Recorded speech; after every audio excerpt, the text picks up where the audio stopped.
Hello,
everyone. We are live. How is everyone today? Hi, my name is Oscar.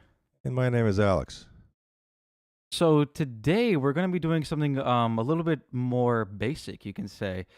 Basically, we're going to be talking about photography basics and how it relies, like not how it relies, but like how it incorporates into dance photography, and basically how everyone should know these basics, right? So today we're going to be talking about like iPhone basics, like how to get better images with just a standard phone / iPhone, and also like the basics of photography is like, what is ISO, what is shutter speed, what is aperture, what does DSLR mean? Like you hear all these acronyms and names being thrown around, but like, what do they actually mean?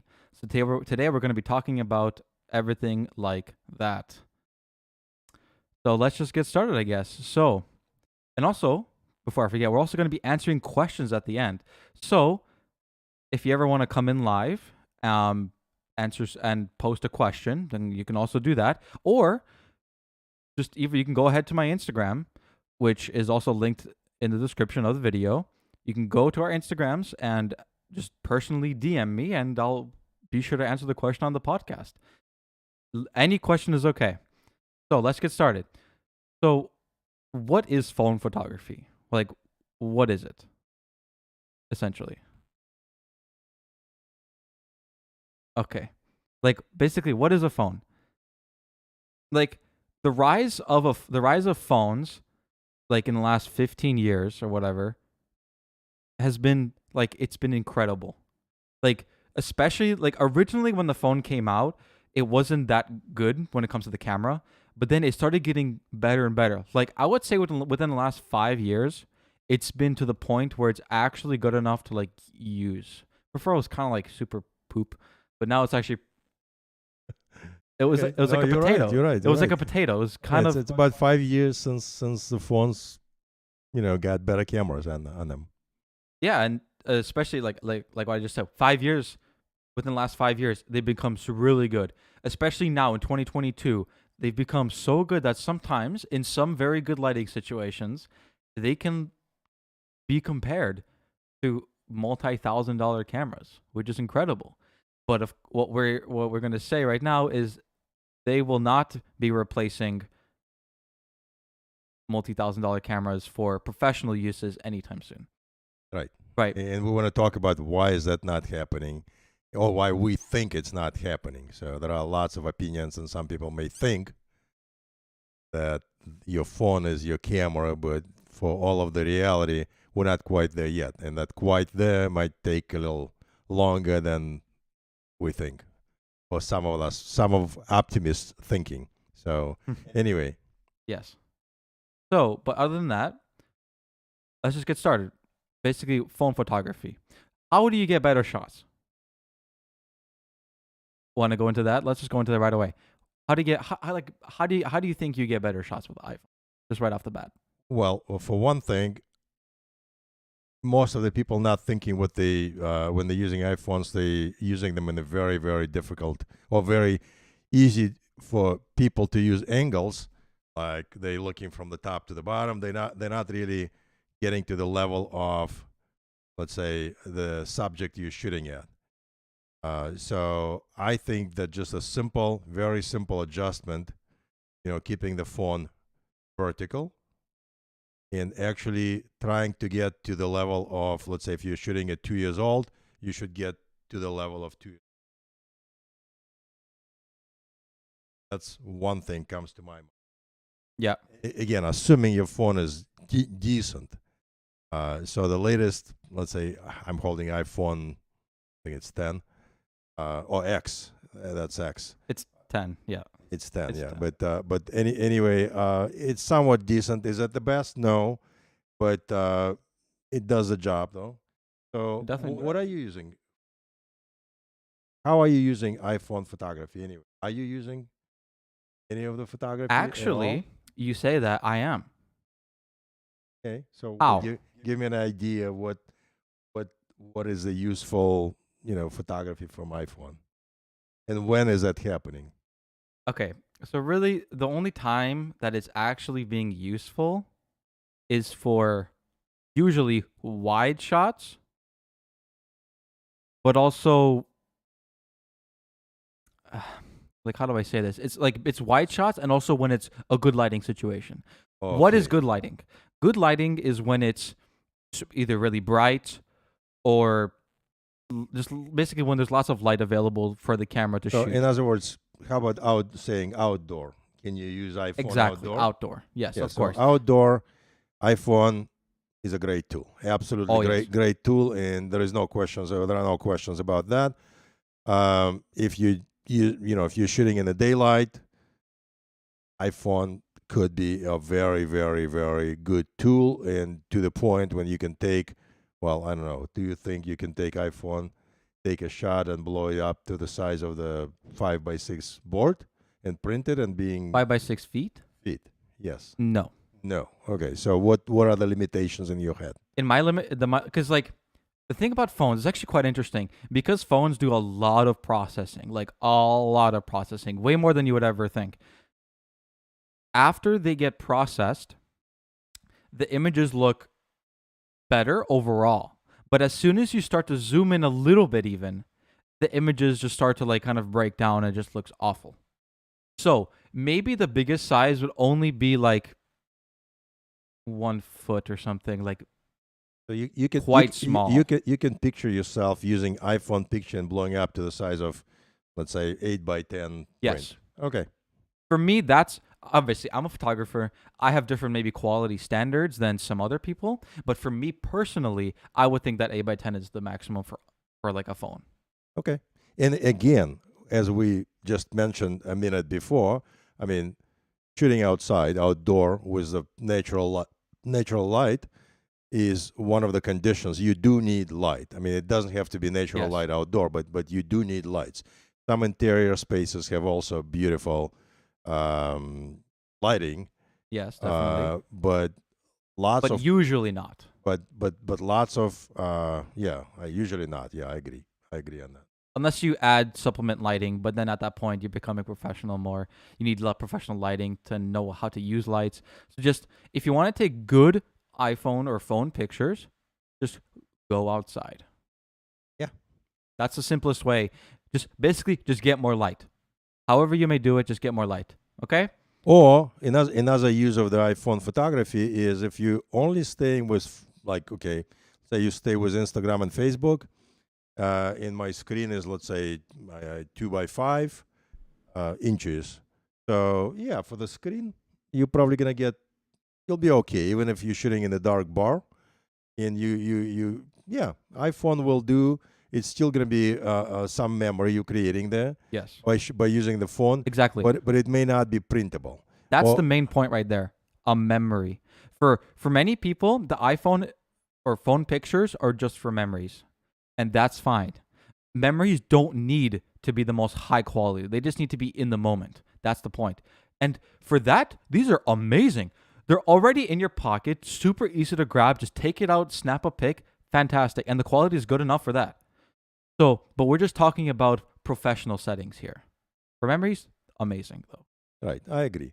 So the phone is amazing tool. Let's say I used to go to I don't know, climbing let's say mountains, and I would be walking, doing a day hike to the Angel's Landing, and I was carrying my DSLR, but this is my mirrorless camera. My DSLR was probably 50% heavier than this, and I hated myself through the entire day because I mean that was very, very difficult.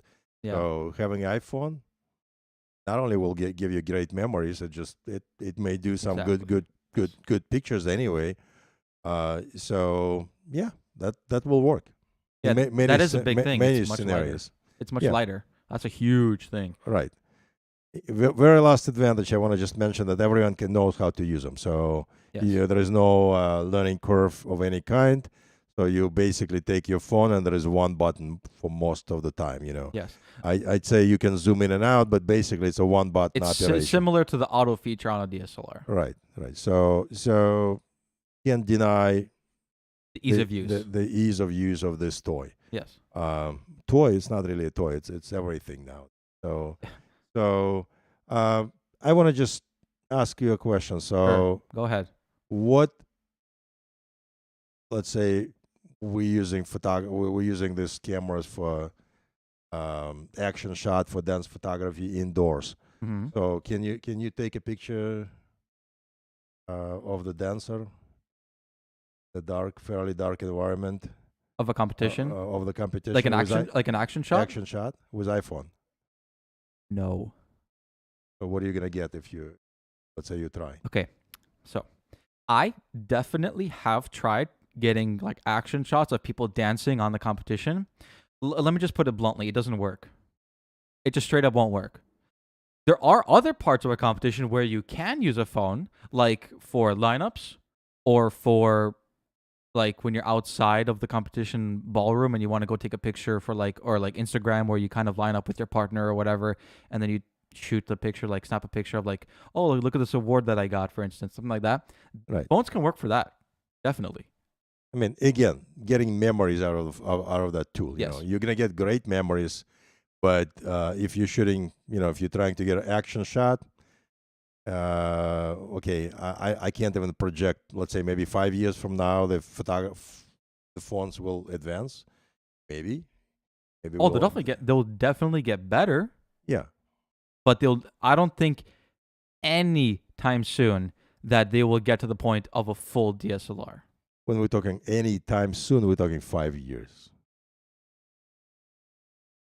Because I feel like also the laws of physics are kind of at play here. Yeah, but Because I like think you need physical like Right. space and like right.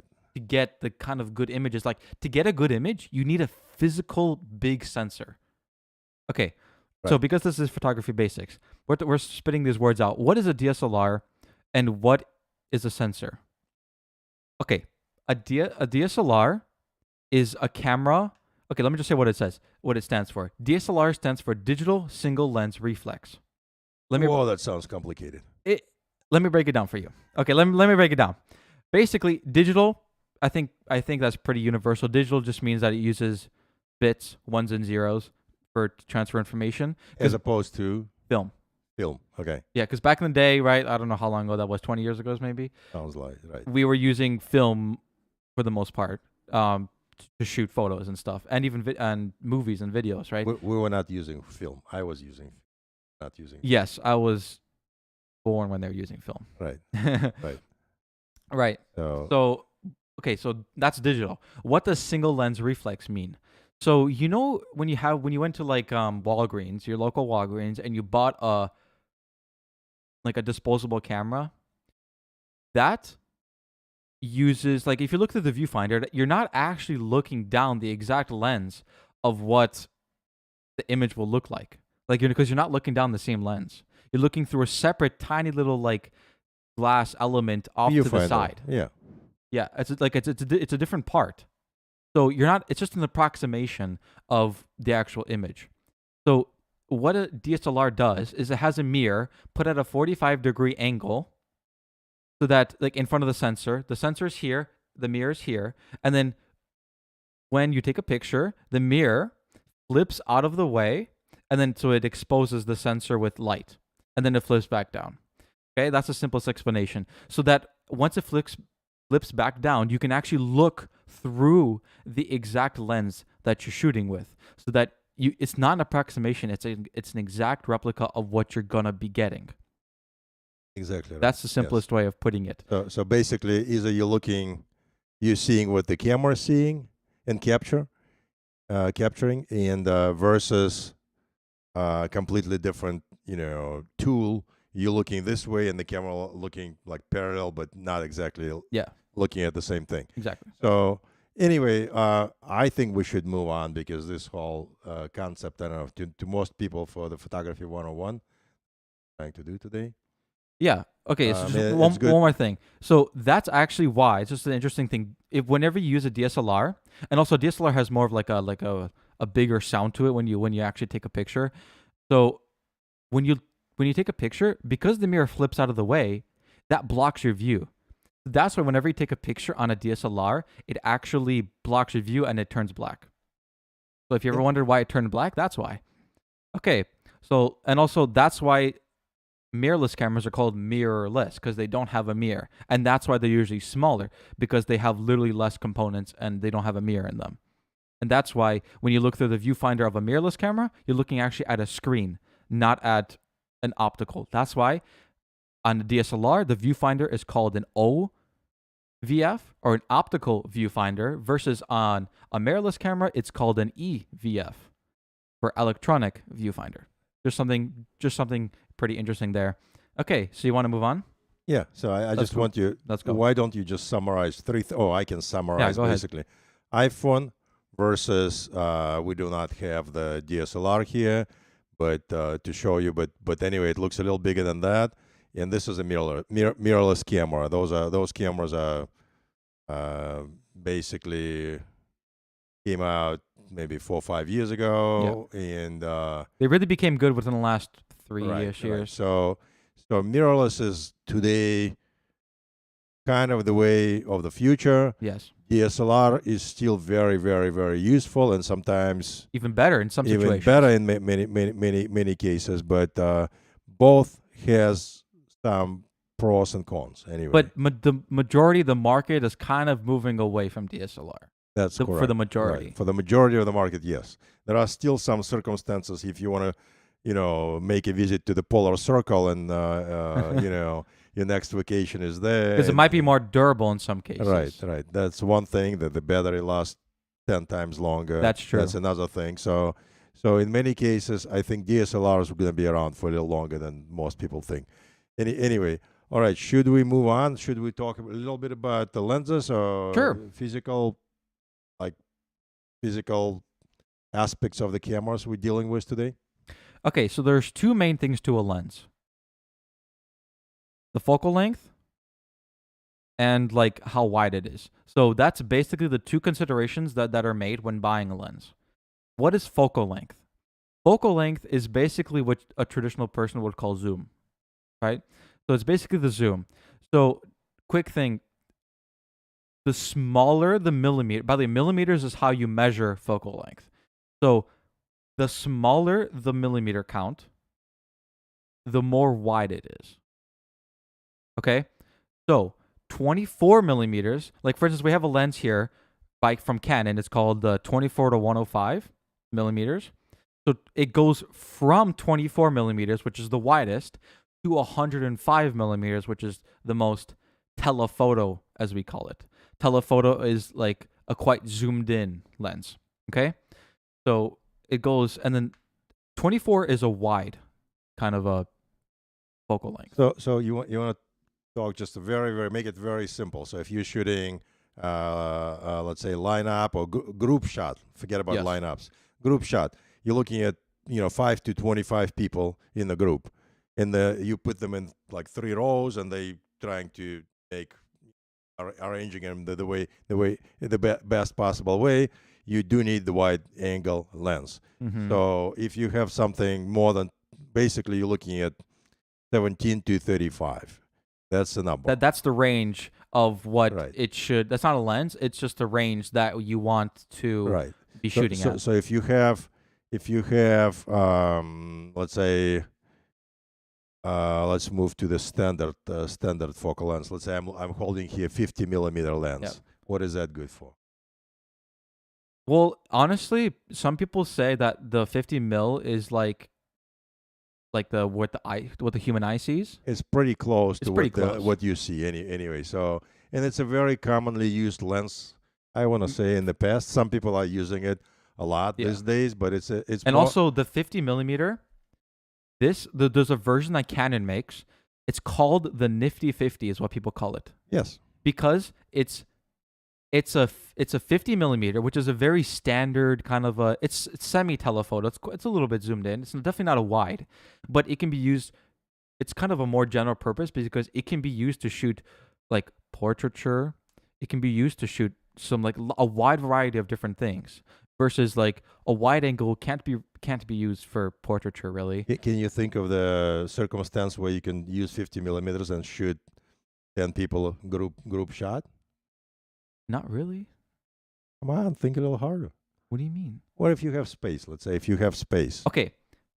But then at that point, it just becomes inconvenient. You have to walk back 20 miles just to take a picture. Basically, if you're moving back 20 feet and you do, in very few places when you can do that, technically speaking, you can take a shot of 10 or 15 people group with 50 millimeters, but that's becoming pretty fast, pretty stupid because there is no space anywhere. Yes. Even if you're not in the wide open like beach space in near the ocean, there are other people who's going to get in the frame, and you don't want them in the frame. So so in any case, so for a very basic 17 to 35 is a wide lens, 35 to 70 plus or minus standard. Yeah, like a medium focal length. Like a medium, and then everything more than that is like what do we say? Like 70 to maybe 135 is like telephoto, and anything past that is like super telephoto.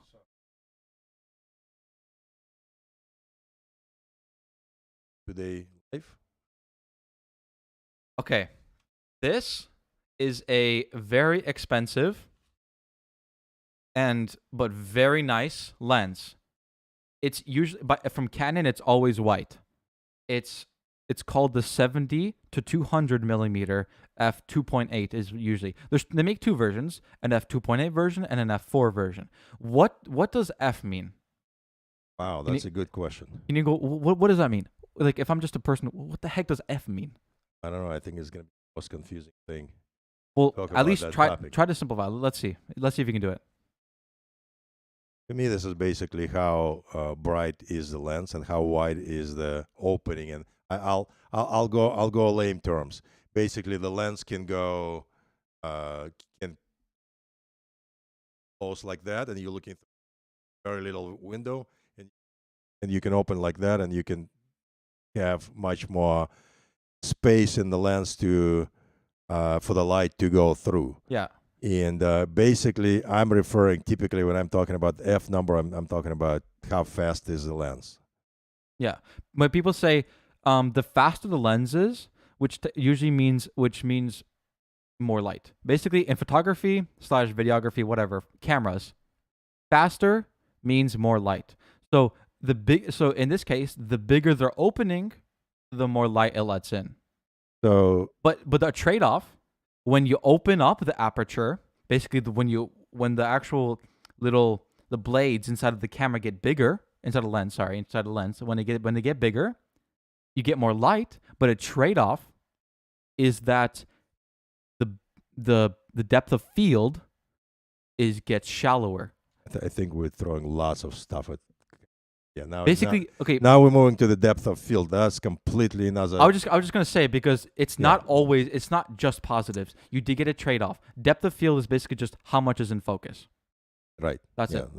That's a good. That's yeah. that's kind of a simple definition of what. How much is in focus. Right. So how much is in focus gets shallower. So if you want something here and something all the way over there to be in focus, you can't use a big aperture. So I'll kind of translate the numbers into the very, very, very practical thing. So this lens has it's a 4.0 lens. Yep. And the lens Oscar was showing you before is 2.8 and 2.8 and up.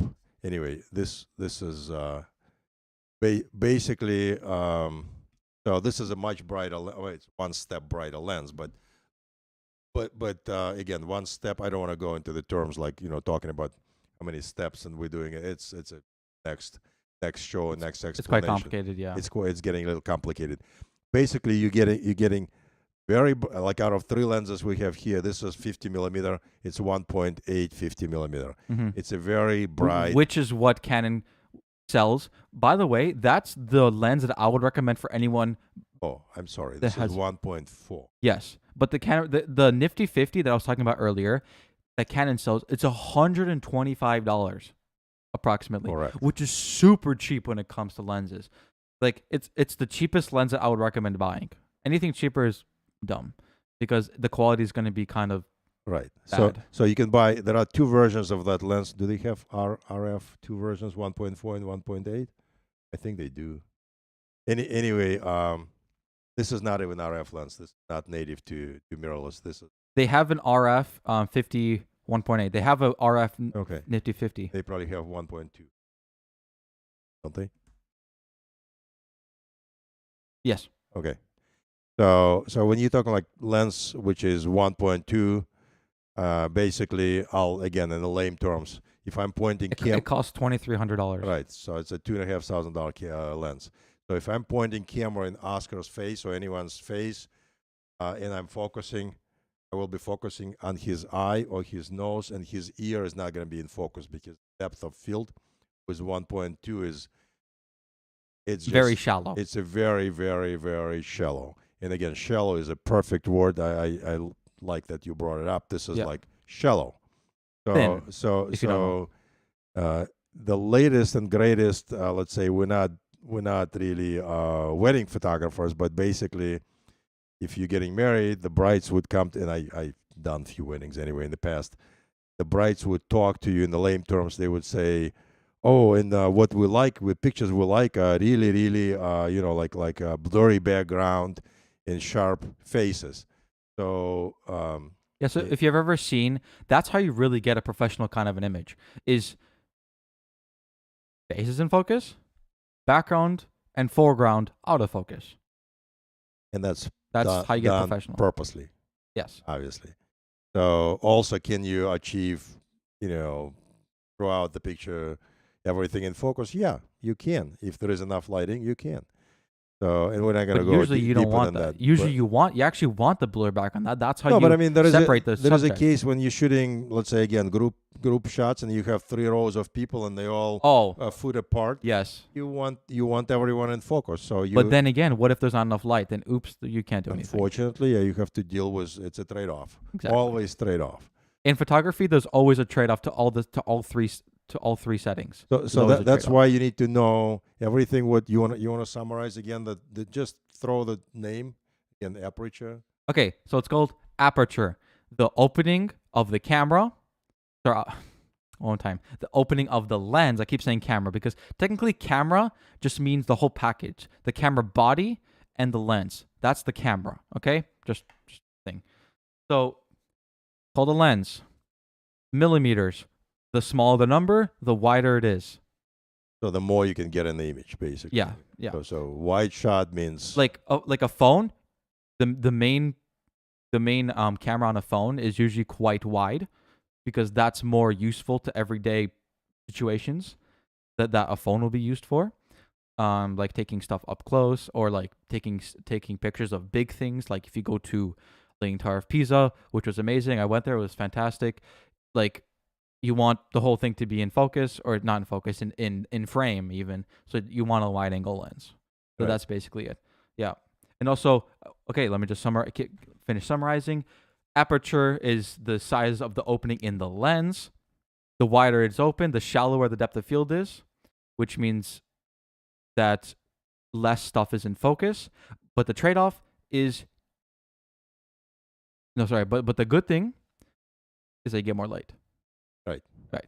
Which is the main purpose of it. And that's why, but also the wider the aperture of a lens goes, like the maximum widest aperture, like if you get a lens, if you look at the pricing of the lenses that go wider or faster, it's so expensive. Right. It's exponential. The numbers basically climbing to the $2,000 or $3,000 real fast.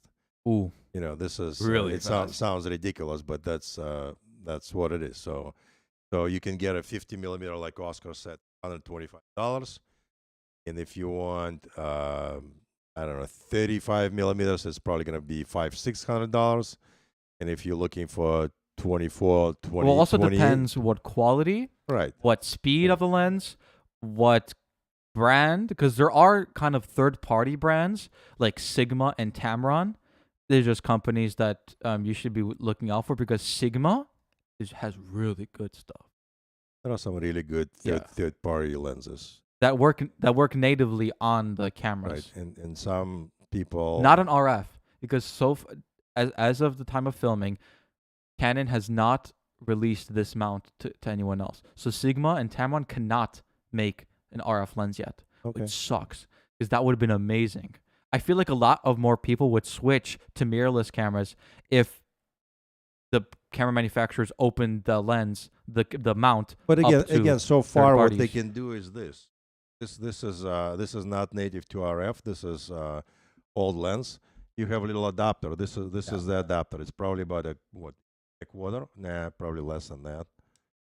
Maybe an inch. Yeah. So that adapter will allow you to use DSLR lenses, and they could be used Canon or Sigma. But it does add an extra step that you need. It goes Right. in between. It does make it bigger, obviously, but it works. Right.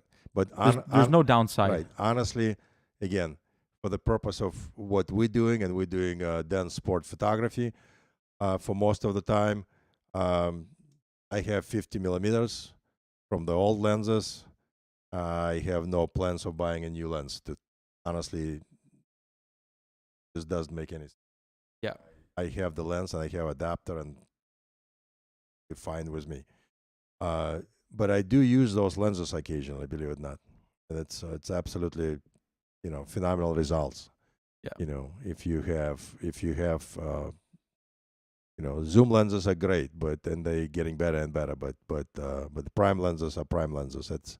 You almost cannot compare the two. Anyway, if someone tells you that you can go with just zoom and get the same result as a prime lens, that's one benefit of prime lenses is that they're actually sharper in most cases. That's why some photographers that need the absolute best quality go for prime lenses. They don't zoom, but they get better image quality. Like there's a lot of technical stuff that we can go over in lenses. We're not going to go over that, like fringing, vignetting, all that stuff. But the main thing about primes, they're better quality, mainly sharper. That's why people go for them. Okay, so a few more things about the basics of photography. Shutter speed. Because we talked about aperture. Now let's talk about the other two. So there's three. I'm really curious how you're going to explain that in the simple terms. What is a shutter speed? Okay, I can explain it. Okay, let's see it. Watch me. So shutter speed, what is it? It's how fast, how long light is being exposed onto the sensor. And a sensor is just the thing that actually captures the light and transfers it into the image that you see on your screen. That's basically it. So the shutter speed is just how long it's that the sensor is being exposed to light. That's it. And it's referenced in seconds.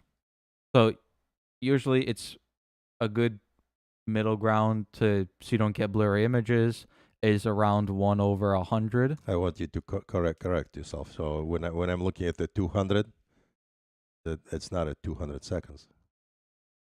You're right. So it's 1 over Right. a number. And it's getting a little bit confusing, but basically because we call it, I'm shooting it. Let's say I'm telling, hey, he's saying, what are you shooting? What are you shooting at like 200 or 250 or 320? And Yeah, those are not seconds. Though that's 1 over 200 or over the 200th right. of a So second. it's a 1/200th of the second. Yeah.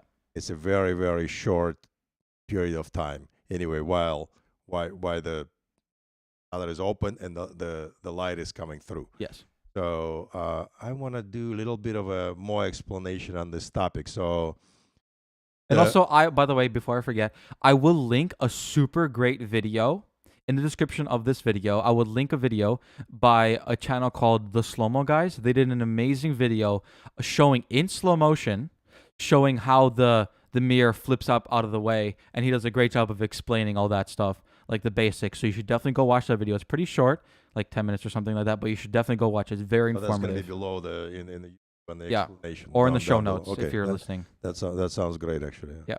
Because the topic is it's nothing really confusing when you're doing this for professionally, but when you're trying to explain it to everyone, it's actually not an easy thing to do photography 101, because there is lots of technicalities. There are lots of gears, for one thing, lots of technicalities, and there are lots of it's very, very hard to move yourself back to the basics anyway. Yeah. Even it sounds like it should be an easy thing, but it's not. I don't think it is. Yes. Yeah, you're right. Yeah, you're right. But but you have to you got to spread the word about photography. You got to get people interested in it. That's we keep talking about this every single time, but that's why we're here. We're really trying to spread the word about dance photography and photography in general, trying to teach you guys anything and everything. That's why if you ever have any questions, come join us live and or DM me on Instagram or comment on a YouTube video. I'll see it. Don't worry. I'll see it. Okay? And then I'll try to answer your question either there, if it's simple enough, or if I really want to talk about it, then I'll bring it to the podcast, which I would always love to do. All right. So on the technical side, what else we need? Are we missing anything? ISO, which is my opinion. Wow. Okay. Which is in my opinion kind of the easiest one because it's very simple. Okay, basically ISO. I don't think it stands for anything. Could be mistaken, but it does. But I don't want to even confuse people with what it doesn't matter. I don't even know what it is, so which means it doesn't matter. I mean, it started with international something standard. So whatever. It doesn't matter. Basically, what it is, it's the sensitive. It's like it increases the sensitivity or the digital boosting of the image sensor. So the trade-off, or like what it does, is it boosts the gain or the sensitivity of the sensor, which means you get more light. Well, you don't technically gain more light. It's just it appears like you gain more light. Okay, but for all intents and purposes, your image gets brighter. Okay, and the image getting brighter is called exposure. Okay, so the exposure, like your exposure goes up or down. Okay, that's the brightness of the image is exposure. Okay, and then after that, what's the trade-off? Oh, talk a little bit more about what the ISO is and how we're using it in a very, very practical sense for people who've never, come to the camera and change the ISO. Why would you change ISO? In a very, very simple way. What do you do?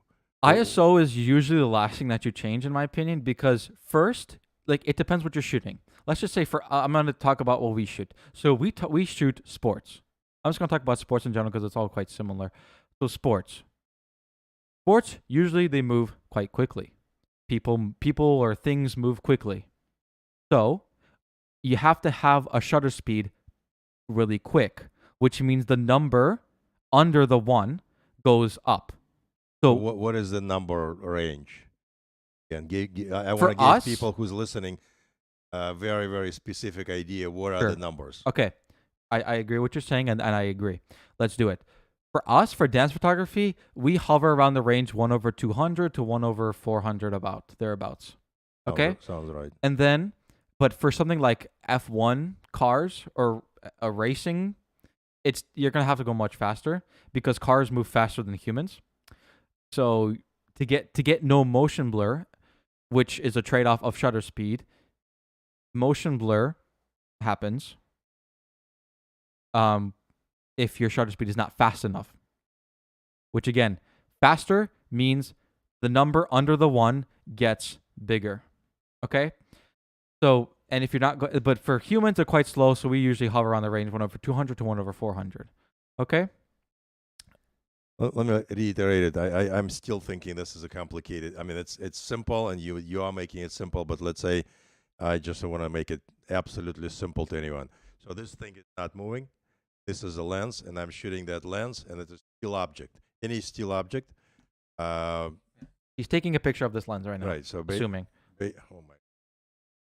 Let's say, okay, I'm clicking. Your lens capacity. That's a mistake everyone will make many times in their lives. So don't forget to take this off, or else you're going to be wondering, why do I have a black image? So, and I'm clicking. And I just took the image of that standing still object. So if I would be setting up manually the numbers, I don't have to have more than, let's say, I can held the camera, I don't know, 150, 50? Sure, 1/50th of a second. Yeah, and I can probably do better than that, but let's say just to be safe, 50. Which if someone moving, like you said, let's say dancing, slow dancers, if you're shooting at 200, it's fine. That's why for portraiture or anything that's still like food, landscape, actually, or astrophotography, you'd actually want it to go for multiple seconds. Doing that gives you so much light. But again, if you move the camera just a little bit over those course of a few seconds, you can get motion blur.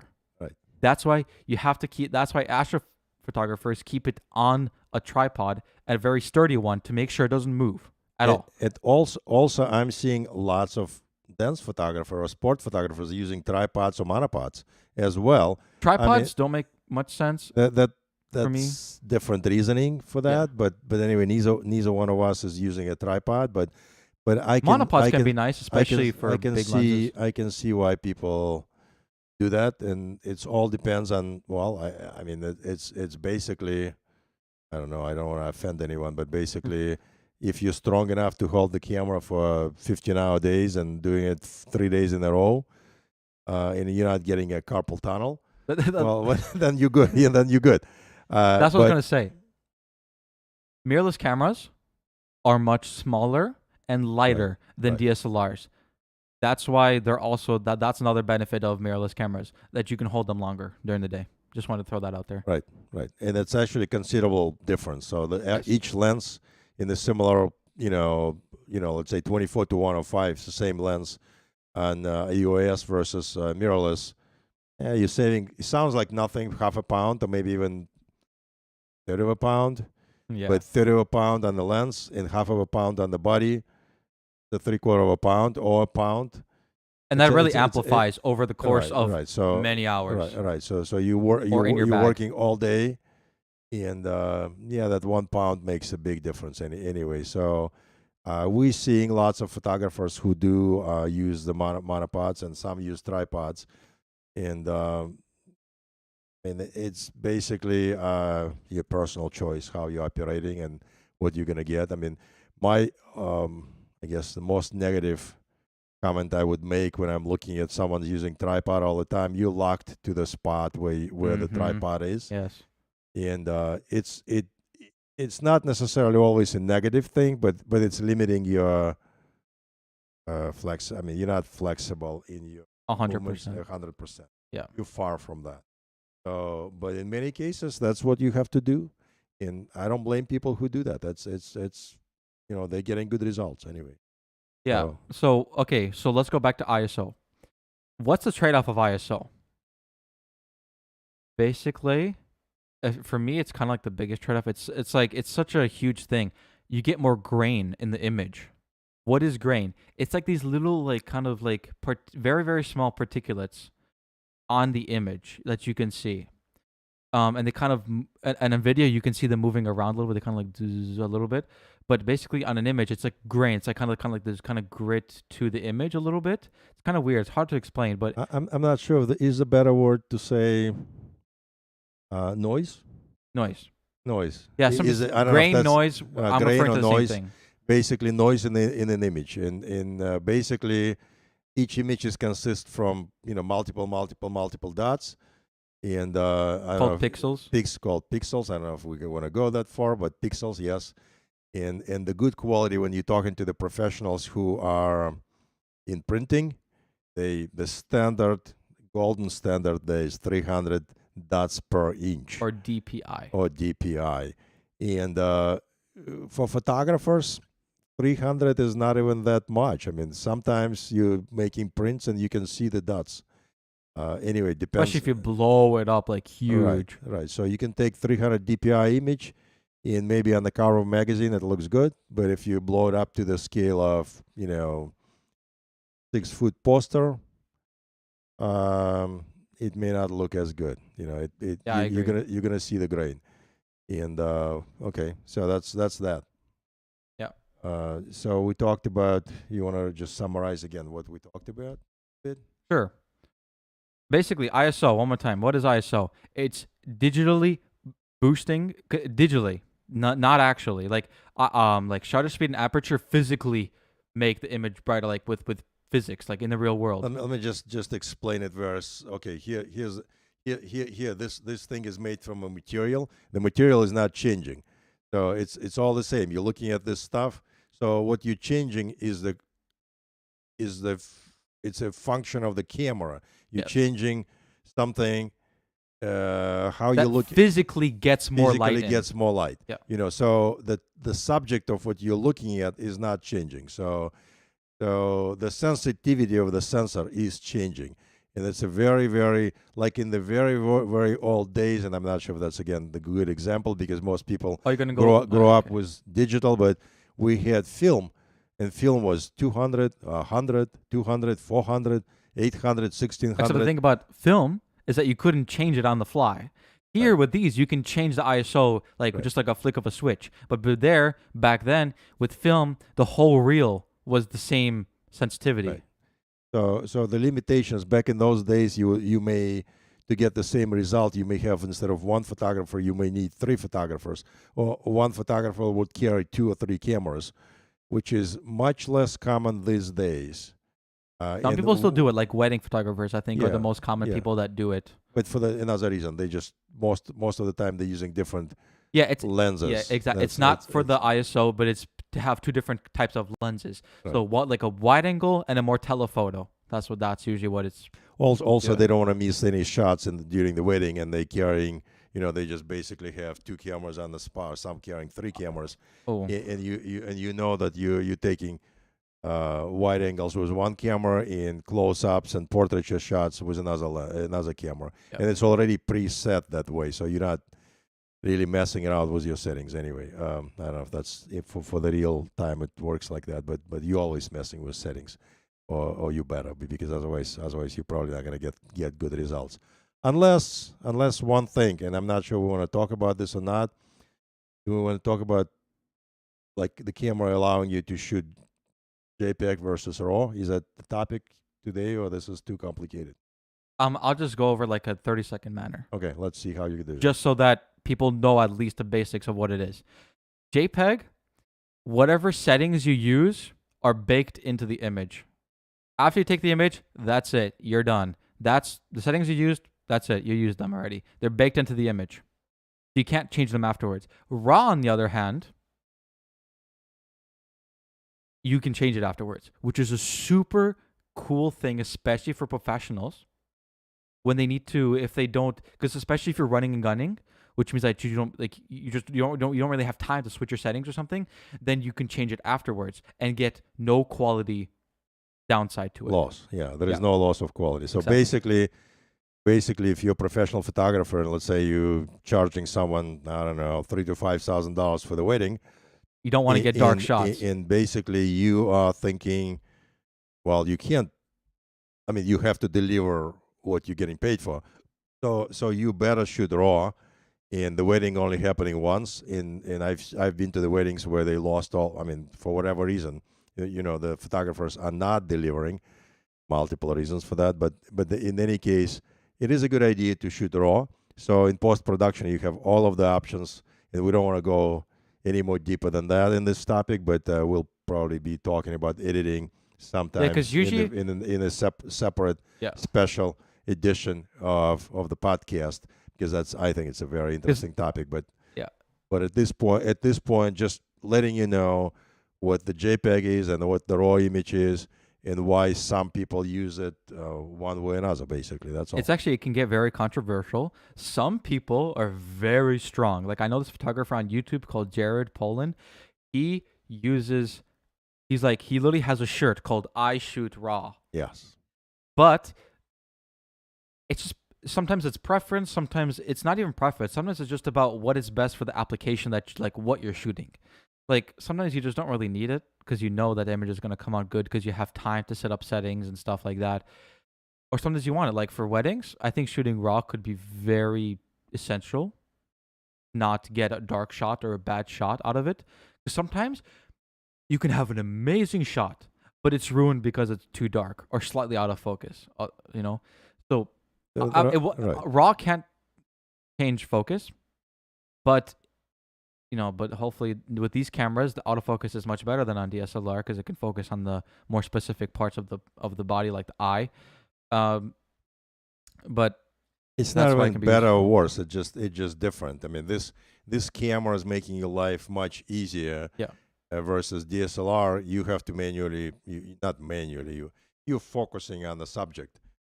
Focusing is also a very complicated topic. We Yes. don't want to dive into that, but basically, this camera is helping you. What the bottom line is: the mirrorless versus DSLR.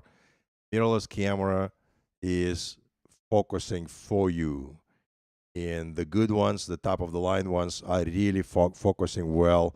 They're tracking your eye, basically, Yeah. and that's the These best you can actually do. track them really well. This camera right here is called the Canon R5. It's about, how much does this cost? $4,000. 4 grand, I Almost guess. almost No, it's a $4,000. 4 grand, yeah. Yeah. So I have the R6, which is the one right below this camera. They have the same exact autofocus, and it's really good. It's really quite So, good. so why we're talking about autofocusing and all that stuff? In the practical terms, again, just to talk about the very, very simple. So, if you're shooting DSLR, or let's say, well, if I'm shooting DSLR and I'm shooting the event, and I'm focusing, well, let's call it manual focus.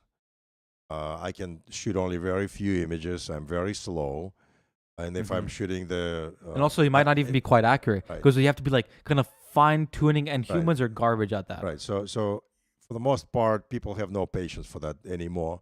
So you're shooting out. It's out of focusing most of the time, and you keep shooting, and the bottom line, you're getting out of 1,000 images, you're getting 500 images going to the garbage, and For dance photography, we're talking for about. for At least. sport photography, and pretty much for yes for At least in our for experience. action We photography. don't want to talk for everyone's experience Right. because some people Yeah, some people will Skill argue this set? topic basically. skill set, camera maybe, and also like what you're shooting can all those And factors. also can another depend. thing, some of us are pickier than others, and let's say I don't Exactly. want to show you Preference. I don't want to show you 80% of my imagery because it's not top notch. So I only want to show you 20% of the imagery. So this camera will allow you to save and actually have 80% of the images are useful. Okay, versus, so I'm thinking that the number of useful images with mirrorless cameras is phenomenal. But also, I believe that we're losing a little bit of a punch in some images. So if you, in ideal circumstance, I'm shooting everyone, and Oscar is shooting something some specialty portraiture, it would be good if I'm shooting mirrorless and he's shooting prime lens, and doesn't matter, he's a mirrorless. Yeah, So okay, so basically, just to summarize what he just said, mirrorless cameras are generally more consistent. Generally, they give you much more consistent imagery, but DSLRs, at least in our experience, give more of like super great images that just at least in our experience. Again, I don't know about other people, but at least in our experience, mirrorless are more consistent, but DSLRs give us that super great image, but we're less consistent. That's basically what he's trying to say, essentially, just to summarize it, if you guys didn't get it. All right. So, wow, I actually, believe it or not, like I'm listening to ourselves what we're talking about, and the topic is, I mean, I thought we're talking like 101 photography. Yeah, it kind of changed a little bit, but we're actually talking about lots of, well, kind of complicated stuff. But I mean, at some point you have to throw those terms, names, specs, and everything else. So this is all. You know, it may not be, and I'm not sure if we perfectly kind of logical everything what we're explaining, but I think we touched some bases there, and we talked about the main parameters of how you're setting the camera. And you know what, it just came to my mind. Remember I told you the story. I mean, why we started even doing this. I'm kind of rewinding back anyway. So lots of times let's say I'm a official photographer for the event or competition, and someone, just mom or some friend shooting picture was actually very nice camera, and believe it or not, people spending $2,000, $3,000, $5,000. I mean, they buying these days really nice cameras, and lots of times the cameras have on camera flash, and I'm looking at this, and what's happening is the person is shooting while framing and clicking, and and this flash comes up and flash all pops basically all the time.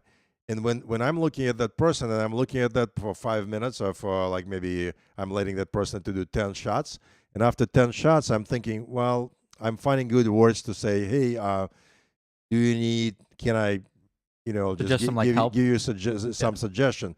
And he goes, sure. And I say, listen, if you move from outer to the P on your dial, your flash is going to stop popping. Oh yeah, by the way, the dial that he's referring to, it's on the top of the camera, and it has lots of different like picture/letters on it. So if I don't have it here. I know, but I just want to get a reference. So there's lots of different ones. The most standard one that people usually use is called auto, which basically the camera does everything for you. It sets you the aperture, ISO, all that stuff, and autofocus, everything. All you have to do is just point and shoot. That's it. So basically what's coming to my mind, and again, I don't offense people in any way, but basically lots of people buying very expensive cameras, or they may be getting them as a present, or they just love technology and they're buying things, and probably never looked at the manuals. They probably never moved that top dial from outer. So there are probably 7, 8, 10 different settings there. Yeah. And most people, believe it or not, when I'm talking to people on the floor, when I'm telling them how to do it, they very, very appreciative, because it takes only 1 second to switch from outer A to P, and the flash it's still, everything is automatic.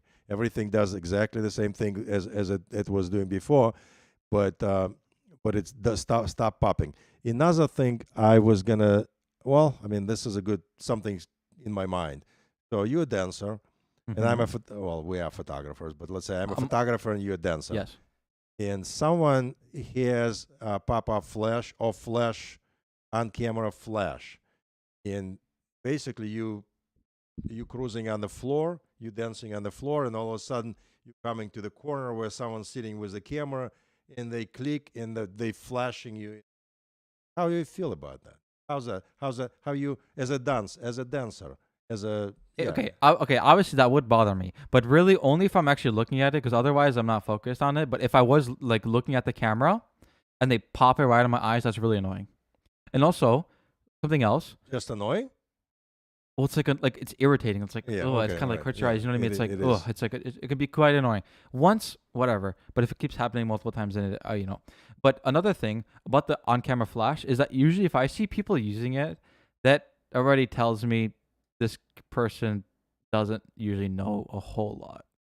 that they need to probably maybe catch up Well, on but their on the knowledge. good part, they're dealing with dark environment, and maybe But they do also, know that, but they trying to use the key. They trying to get something useful. So it's not necessarily they don't know what they're doing, but I think they but that kind of a flash though, lots of it doesn't really do anything unless the person is only less than 10 feet away. Then it does some on something. camera flashes are pretty powerful, maybe even more powerful than you think. On a dance floor where there's so much light, that little tiny thing. just imagine this: you're sitting on a dance floor. Dance floor is 40 by 70, generally speaking, feet. Mhm. And Yeah. and you have I'm sure every dance floor has like 10 people with good cameras, and 3, 4, 5 of them will have on flash cameras, so it's like flash, flash, flash, flash. So Not everyone flashes though. Like personally, I pretty much never use flash. I mean, there are circumstances where I've used flash, and that's the Yes. only way to do it. But But that's mainly because you're the professional, like official. Like if you're just casually shooting, would you use flash? Exactly. That's what I mean. it's not even from the technical standpoint. It's because You want to get more I consistent. respect what the That's what you're official Yeah. photographer is doing there on the floor, and I wouldn't use. You just don't want to flash. disturb Yeah, them. I don't want to disturb Yeah. another photographer who actually responsible. His job is to deliver pictures to everyone. So flash will be not only disturbing to the dancer, but it also will be disturbing to the other photographers who's trying to get the job done. Yes. So in other words, yeah, you're right. I wouldn't use. It's a rare cases when you're using the flash. Okay. What else do we have? Okay. On the So agenda. before we end, I want to go over some questions that we had from that I got it from Instagram because I actually posted on my story and some people responded, and we're going to answer those questions. By the way, if you're not following us on Instagram, be sure to follow us on Instagram. You'll be able to see some shorts and some stuff like that from this podcast. Also, you're going to be able to see like stories you can answer you'll be able to ask questions and stuff, and that I'll answer, and just it's more like a community kind of thing. Okay, but apart from shilling our own Instagrams, let's move on. So the first question: do you edit the pictures you take or Photoshop the dance photos?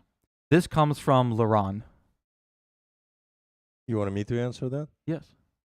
Do you edit as an official photographer? Do you edit or Yes. Photoshop your pictures? Yes, it's actually a great question, and I honestly, for every hour I shoot in any circumstance on the dance floor, or if I shoot events or any other circumstances, I probably spend 4 or 5 hours. So it's a multiplier of 4.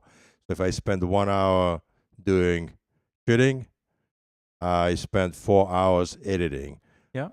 I'm using Lightroom. That's a standard, typical thing, and I love doing that.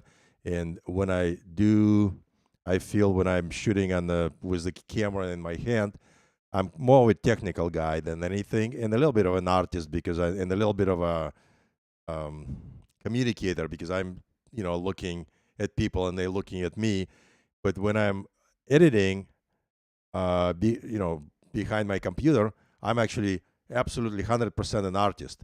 So I am taking the picture is more just like getting the shot, but then behind the lens, get it? Yeah. Like when you go into the computer, like that's where the real artist can come out. You can completely transform an image in the editing process. Completely go from something you can actually take garbage and make it good. And make it.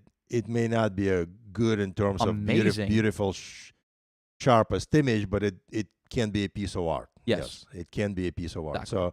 So editing, not to mention another aspect of, let's say, photography, while we need to go to, doesn't have to be Lightroom, but some mass production software package, mass production.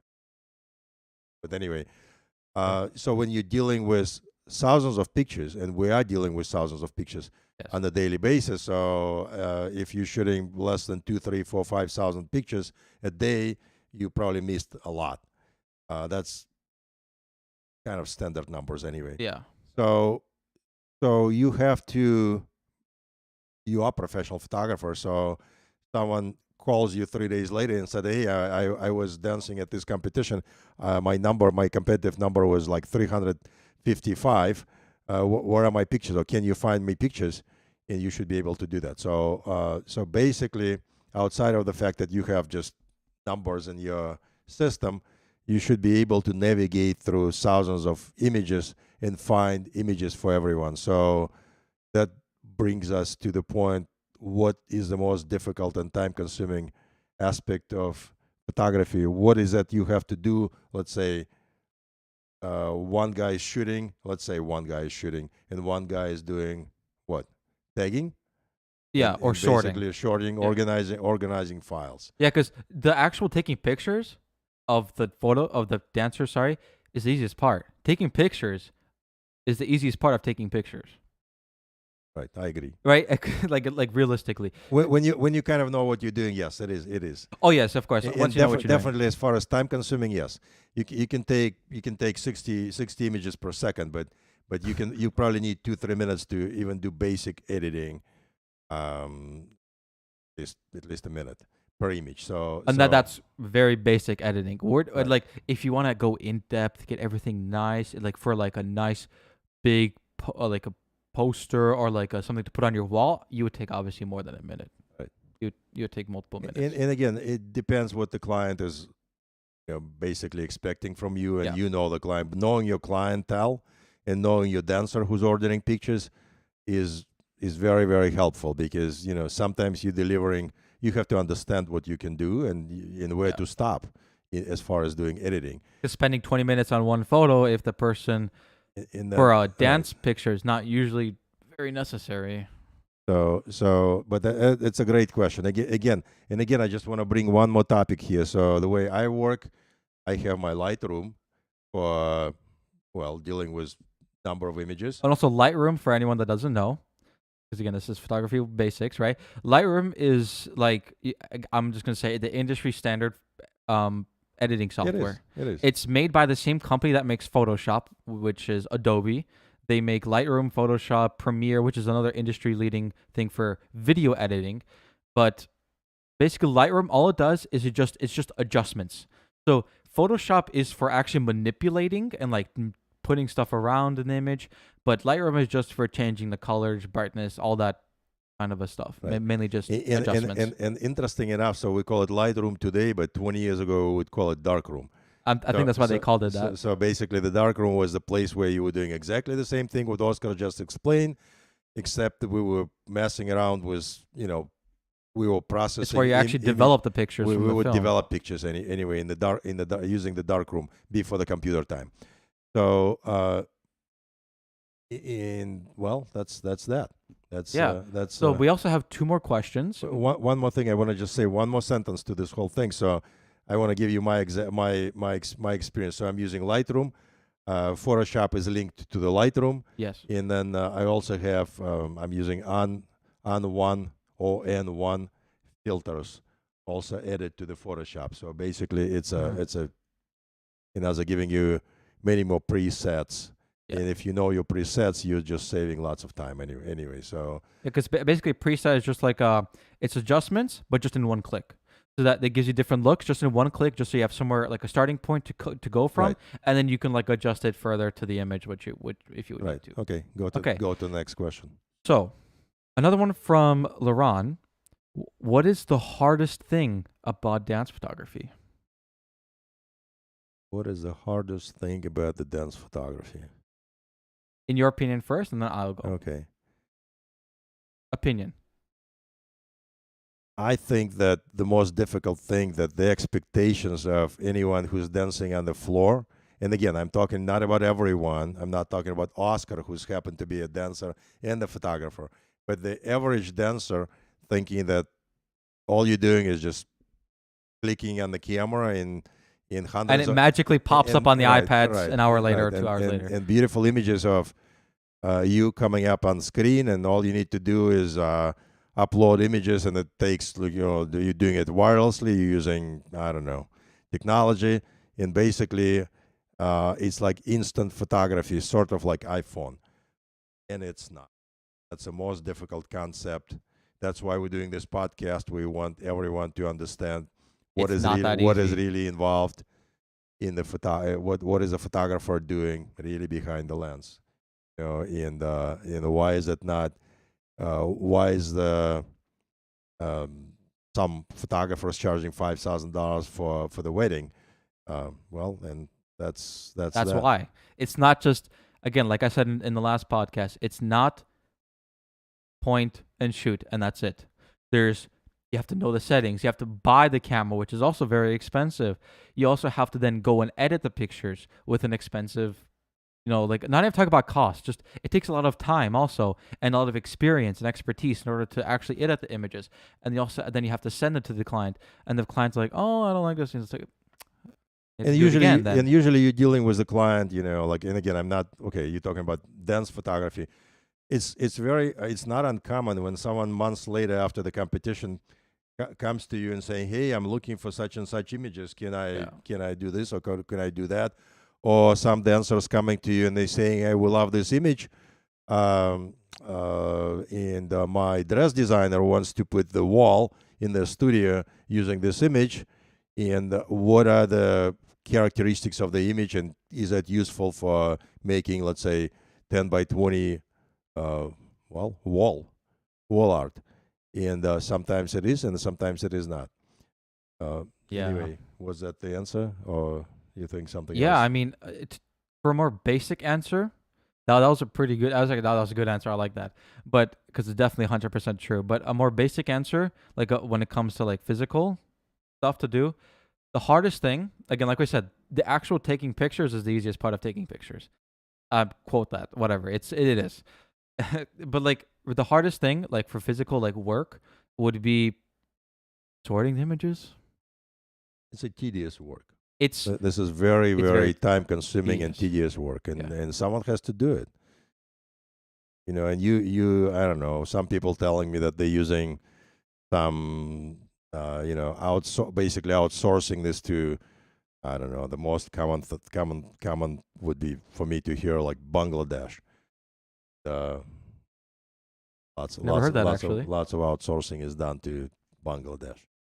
Um, Interesting. whereas all U.S. scanning is happening. If you have to scan, hundreds of pages, it's happening in Bangladesh. I have a friend who deals with all that stuff. But Yeah. anyway, there are some photographers who would allow for that and who would love that, and some photographers who taking pride of what they do, and they do edit their pictures, and it's more of a I don't know. I mean, we work together, but I'm thinking of myself as a solo. I'm a solo photographer, so if I give editing to someone else and it's not me, I will not know what I'm shooting and what I'm doing. I'd like to see my images. I'm an artist. I would rather sacrifice on the quantity of images or quantity of competitions. But for some, it's not an option. You have to basically shoot a lot and make living. Yes. So it's not the topic for today. But anyway, help understanding Yeah. the answer to what we're doing. Okay. One last thing. What is your favorite part of photography? Kind of like the opposite of what we just answered. What is the favorite part for you? And this comes from Zlata, which is actually my dance partner. She asked this. What's your favorite part? What is my favorite part of photography? My favorite part of photography is the big surprise phase on either that whatever the subject of your photography of the dancer, when dancer is looking at what they're getting sometimes, and they beyond surprised, and they very, very Happy. beyond happy. Yeah. It's just something, you can't, it's something like this. So you shot someone's pictures and you're shooting your next competition, then they calling you ahead of time, and they're saying, "Hey, listen, I'm not sure if I'm coming for this competition or not, but tell me, are you going to be shooting pictures at that competition?" So they really, Which is a very nice thing to hear. right. So this Very is nice. really, it's not happening often, but it's happening, well, yes, often enough yet. Often enough. Yeah. So people don't even know where the quality is coming from, but they recognizing the quality. and they see art. You know, you don't Yeah. need to be an artist to understand art, but when they're looking at your pictures, yeah, they know this is not your iPhone pictures. You know, when they're looking at Huge difference. yeah, it's a huge difference. So this is, again, this is not maybe photography. It's just a overall process where I Yes. think No, the it's happy- definitely part the of ha- photography. right. The process of the client being Okay. happy, Right. very important, because that's literally who's paying you and who you're delivering it to. So Correct. that's very Yes. important. Right. Yeah. So my favorite part is just the satisfaction, along with the satisfaction of the client, but the satisfaction of the photographer's side too. Like when you get a really good shot, it kind of like amps you up a little bit. Like you get like kind of some like dopamine running. Then it's like you're super happy. It's like, ooh, that was such a good shot. And also, favorite part, actually shooting. When you're there on location, taking pictures, there's nothing like it. Just taking pictures, being in the moment, and just taking the pictures. There's just nothing like that. Right. And It's just super fun. also in that sense, it's actually probably would be, it's another very, very amazing thing. And again, people would be arguing and photographers will be arguing on that topic. There is no one opinion on that, but I believe that when you're connecting to the dancer on the floor as being a photographer, and I'm not talking about like connecting, like they really dancing your way. No, not really, but they know you there. And I think They kind of like either look at you or kind of point or just kind of give you something to work off of. I think it's kind of amplifying the dance because they know media is there. They know the people are looking. That's why the good dancers are so fun to shoot, because they give you lots of emotions and expressions and good positions, and they give you good lines and like super nice whatever. They even look at you sometimes. Anyway, if you get them while they're looking at you, that's right. great. That's really basically fun. And sometimes I thought basically if I rewind back 5 years ago, like when I started shooting dance for dance, you know, I thought people didn't know who I am. That's for sure. And Like everyone who starts out. And what they were looking at, they were just looking at the guy with the big lens. Yeah. And I think that was just bringing their attention. And then sometimes, and you tell me if I'm wrong, but they were very ending would be like toward you. All of a sudden, they are dancing your way. Yes. And so they want to get the shot. If anyone they pick in the like you know like in the crowd, that could be a photographer. It doesn't have to be a photographer. They may pick someone else, but sometimes it is a photographer. In that, Like if they see you there and you're in the right spot, they could look at you, and that's really fun. right. And okay, yeah, that's great. I mean, photography, there's lots of opinions. Again, it's an art. There's lots of different stuff that you can, lots of different opinions, right? Like the saying that a photo is worth 1,000 words, Yes. right? So, or even more in some cases, right? It's an art. There's lots of different opinions. So there's some people would like a different aspect of photography more than what we were talking about, and that's okay. Right. But we're just talking about from our opinion and what we like. But correct. So don't take us wrong. You can have a photographer, and that photographer will tell you, you're shooting raw. You're a bunch of idiots. Okay. Yeah. You're wasting your time. Or another photographer will tell you, I don't know, you're shooting with external lights, and they saying that's not the way. No, to do shoot it. with on-camera flash. That's better or worse or whatever. So same thing, prime lens versus zoom lens. There are people who swear by prime lenses right, or by zoom lenses. Absolutely crazy. Yeah. And also there is a crowd who's going to be shooting with nothing but manual lenses. And so what is okay, just one more time. A manual lens is basically that has no electronics inside. It's just like you have to manually adjust everything, just like the glass. physically. Like there's no autofocus. You have to manually focus, and also you have to obviously you have to zoom yourself. Also, obviously, if it's not a prime, but also you have to adjust the aperture yourself. Also, right? Like what you said, it's just a glass and Yeah. and a case. That's it. Yeah. Okay, so I think that's gonna be it. Wow, we actually went longer than usual today. Almost an hour and 20 minutes. Wow, that was a complicated topic we picked. You know, we didn't even think about it. I mean, I'm glad we, through this whole talking and stuff, we realizing how complicated is the topic we picked. but it has to But be, it's it has to necessary. be done. It's necessary. Exactly. Absolutely, yes. Okay. So once again, subscribe to our YouTube channel Behind the Lens and go and follow us on our socials. Okay. That's it. Any closing thoughts, comments, concerns?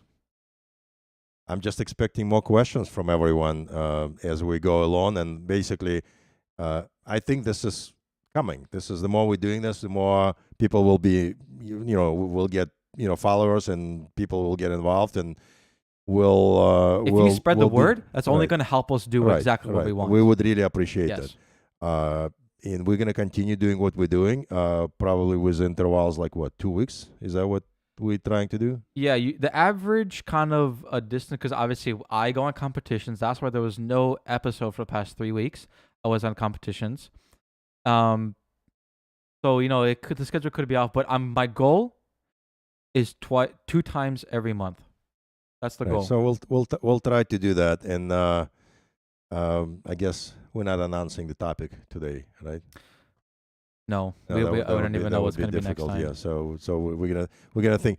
We're gonna look at the responses, and we'll see what is the best logical continuation next topic. So we'll do that. Okay. Apart from that, thank you very much, guys, and we will see you next time. Oh, by the way, happy Mother's Day. Yeah, that's tomorrow, right? Right. That's okay. We're not doing it on Sunday, right? Yeah. Are you celebrating? Usually it's Sunday, but we have lots of stuff tomorrow. All right. Okay. Okay. Okay. Bye, guys. Bye.